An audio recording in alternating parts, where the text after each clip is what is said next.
समादरणीय धार्मिक सज्जन,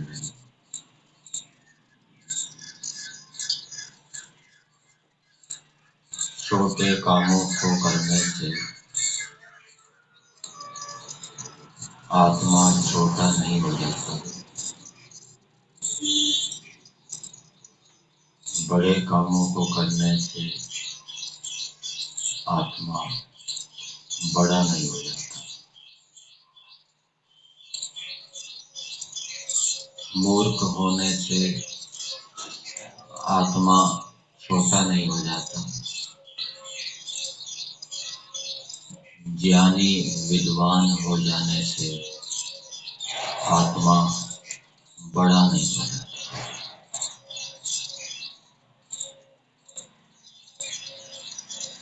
दरिद्र हो जाने से आत्मा छोटा नहीं हो जाता, धनवान लखपति अरबपति हो जाने से आत्मा बढ़ नहीं जाता, बड़ा नहीं होता। विकलांग हो जाने से, लंगड़ा, लुंजा, काना, अंधा, बहरा हो जाने से आत्मा छोटा नहीं हो जाता। सकलांग होने से आत्मा बढ़ता नहीं है। इच्छाओं के बदलने से आत्मा के स्वरूप में कोई परिवर्तन नहीं आता। इच्छाओं को बढ़ाने से आत्मा बढ़ नहीं जाता, इच्छाओं को घटाने से आत्मा घट नहीं।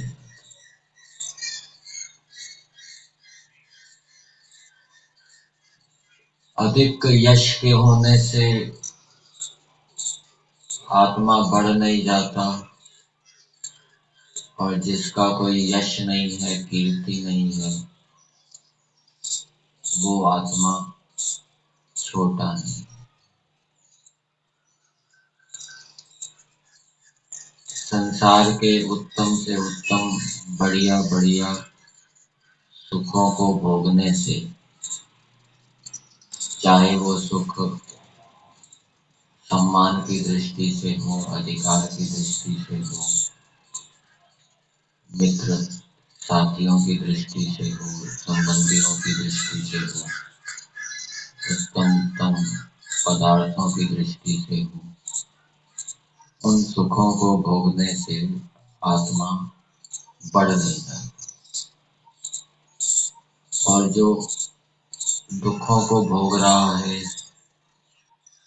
जिसका जीवन कष्ट में है, अभाव में है, ऐसा आत्मा छोटा नहीं हो, वैसा का वैसा।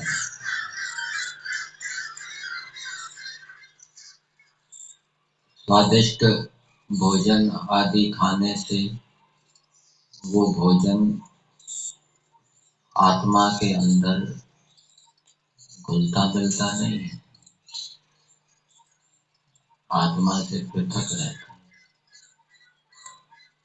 कितना ही हम स्वादिष्ट भोजन खाएं, रूखा सूखा भोजन खाएंगे, वो भी आत्मा के अंदर घुलेगा मिलेगा नहीं। 1% भी आत्मा के अंदर वो मिश्रित नहीं होगा, घुलेगा मिलेगा नहीं, उससे अलग रहेगा।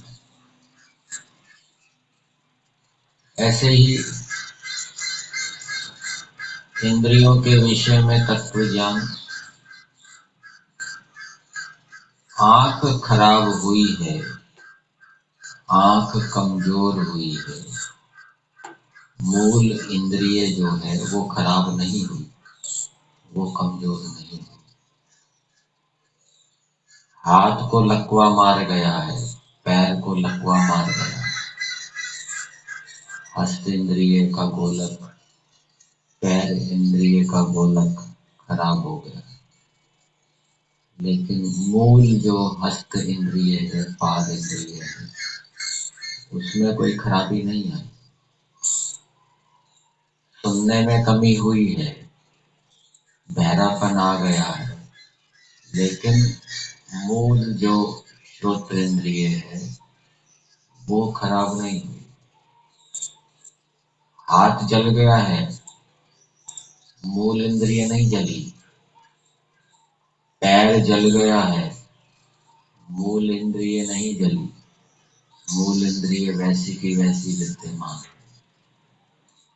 ये भी तत्व ज्ञान आवश्यक होता है, नहीं तो व्यक्ति ये मानता है कि हाथ के जलने से, पैर के जलने से, आंख के फूटने से मेरी सारी इंद्रिय ही नष्ट हो गई, कुछ नहीं रहा, अथवा आत्मा ही घट गया, टूट गया, खराब हो गया। तो ये आत्मा के विषय में, इंद्रियों के विषय में जो तत्व ज्ञान है वो हमें शांति को प्रदान करता है।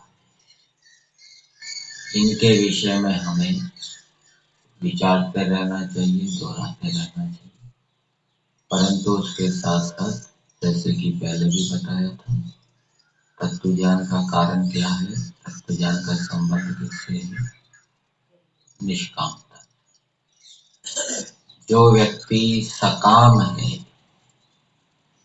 लौकिक इच्छाएं, कामनाएं जिसके अंदर विद्यमान है, उनसे युक्त होकर जो श्रेष्ठ कर्म कर रहा है, उसका योग में प्रवेश नहीं होगा। योग में प्रवेश नहीं होगा तो विज्ञान की प्राप्ति नहीं होगी। योगी का मतलब यही है, निष्काम से, निष्कामता से काम करना। सकामता है तो वो योगी नहीं, योग के अंदर उसकी कोई गति नहीं हो सकती। और उसके साथ साथ जो ईश्वर भक्त नहीं है, ईश्वर उपासक नहीं है, ईश्वर को उपास्य इष्ट देव नहीं मानता, वो भी योग में प्रगति नहीं कर सकता, तत्व ज्ञान को प्राप्त नहीं कर सकता। इसलिए आत्मा, शरीर, इंद्रिय आदि के यथार्थ स्वरूप के ऊपर चिंतन के साथ साथ, उनकी आवृत्ति के साथ साथ निष्काम कर्मों को और ईश्वर की उपासना को भी अधिक प्रमुखता से करते रहना चाहिए, जिससे कि इन विषयों में हमें तत्व ज्ञान प्राप्त हो।